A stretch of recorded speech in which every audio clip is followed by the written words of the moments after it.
Let's talk about a moment so embarrassing it's hard to believe it really happened.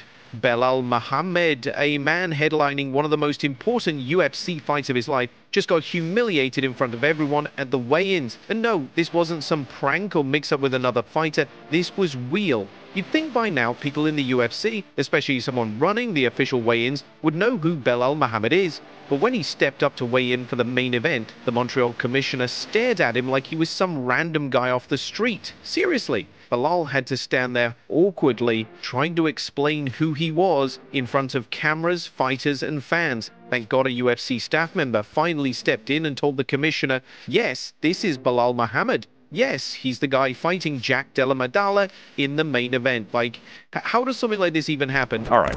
When was the last time somebody got hacked and A, they wrote just one tweet, and B, wrote in such a way that like echoes specific things about the broader reality, right? Like fighters complaining about the UFC on Twitter, this has been done, or social media has been done a million times. And it echoes, like if you didn't know it was hacked, you'd be like, right, here we go. Exactly. You know what I mean? It's one thing for like Dustin Poirier to get hacked and be like, oh, click this link to buy my MacBook, or someone hacks Kamaru and then they're just saying the N-word or something like that. But you know, it was a bunch of tweets in both cases, and it was, you know, you could tell that something was off. Reading that, I mean, yeah, it's English, not Portuguese. It matches up with a behavior pattern that would indicate it was intentional and not done by a hacker, like it was done by the actor himself or Peloton or somebody who were in this camp. You know, I don't know shit. Now, let's back it up for a second. Because even before this embarrassing weigh-in moment, Belal was already catching heat from other fighters. Kamaru Usman, former champ, a guy who knows this game better than anyone, straight up said Belal is making a huge mistake. Why? Because Belal publicly claimed he's going to stand and strike with Jack Della Maddalena, one of the slickest strikers in the division. Kamaru was like, no. That's not a championship move. He believes if Belal really does that, he's basically asking to lose. And honestly, Kamaru might have a point. Belal got to where he is through pressure, grinding, and elite level wrestling. That's what pushed him into the title conversation, not some overnight dream of becoming a kickboxer. Everyone respects how much Belal has improved his stand-up game, but come on. This isn't the time to experiment. Kamaru didn't stop there. He reminded everyone that Belal was literally unrecognized at the weigh-ins. And yeah, that hurts. How are you in the biggest fight of your life and staff don't even know who you are? Listen, I don't take anything that these guys say to heart. I don't believe them in any way. Saying, oh, I'm not going to take one shot, I'm just going to strike with the guy. You're saying I'm going to take away what makes me good, what separates me, and I'm just gonna give this guy a shot to potentially beat me. So with that being said, I mean, if that actually is what he's gonna go out there and do, then I could see a potential upset there. But you know, the champions are the ones that are able to be smart enough to know that, hey, I need to go in here and I need to do what I need to do to get this victory. So if he goes out there and mixes it up, I could see him definitely getting the victory. But yeah, I just don't like what I've been hearing from the camp. Oh, we're working on his boxing. He just worked boxing this camp. Or he's not gonna take one shot. I don't like hearing that. Just state what you're gonna do and go out there and execute that. I think that's what makes champions.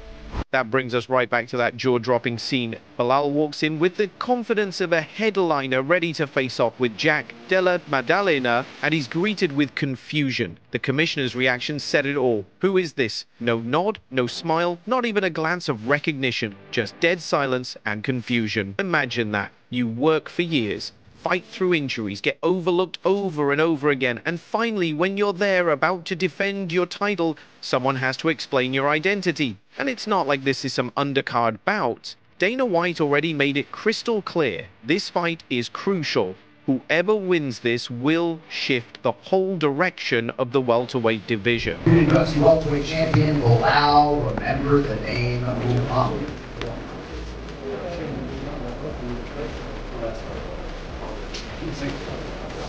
Main event. Main event 170, sir.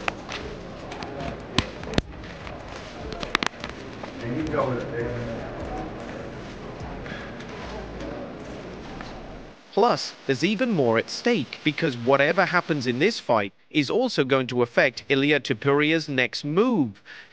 He's made it clear he wants the lightweight title shot. And yes, after all the drama around his name change from El Matador to Leyenda and then back again after Backlash, people are watching him closely. This fight isn't just about Belal or Jack, it's about what the next few months in the UFC are going to look like. The fans know it. The fighters know it. The UFC knows it. Everyone. Except the Montreal commissioner, apparently. And when Belal was asked later how he felt about the disrespect, you could see it in his face. He was trying to stay calm, but you know it burned. He's been counted out his whole career. Always the guy nobody wanted to give a chance. And now that he's made it to the top, he's still being treated like he's invisible. Do you feel like, Belal, that you're not getting respect as a champion? Like, in other words, it seems like everybody kind of looks like you're the guy to be knocked off, right? You're the guy that, you're the weak champion, so to speak. And after what you've done and who you've beaten, I'm a little surprised that that narrative's still out there. Yeah, 100%. For me, I like that, right? I like to be the guy that they'll think will lose. I like to think that the weakest champion, right? Because I'm just gonna keep going out here and keep winning. I've been told from the beginning that I would never be champion, that I wouldn't beat these guys, that this next guy would beat you. Oh, this guy's for sure gonna beat you. Keep it coming, keep those names coming, keep that attitude coming, keep that same energy. And then when I'm the best welterweight to ever do it, at the end of when it's all said and done, then they're gonna realize, all right, well, we're eating crow. Meanwhile, someone else in the UFC world is handling things a little differently. Bonicol, after suffering his first loss in the UFC, is facing his own kind of firestorm. Fans and fighters were quick to drag him down, saying the hype was fake, that he folded under pressure, that he didn't deserve the spotlight he was given, especially because he got stopped by a guy better known for submissions than striking. But instead of ducking the criticism, Bo's owning it. On his podcast, he talked openly about the pain of the loss, how hard it hit, and how brutal the reaction was. But he's using it as fuel. He's not making excuses. He's saying, watch me, I'm coming back. And honestly, it makes you wonder, will Belal do the same? Will he take this week's embarrassment and turn it into motivation? Because if he wants to hold on to that belt, he has to shake off everything. The disrespect, the doubt, even the commissioner's forgetfulness, and walk into that octagon like the world knows exactly who he is. Because if he doesn't, Jack Della Maddalena might make sure they never forget his name instead. And all the people that, it's interesting, of course, you mentioned there's a lot of positive and a lot of negative. All the negative, for me, I look at that and all I say is just like, suck my At the end of the day, say what you want, but when I get back on top and when I'm the freaking champion of the world, they're all crawling back. You all come crawling back. Thanks for watching. Don't forget to leave a like and subscribe for daily MMA news.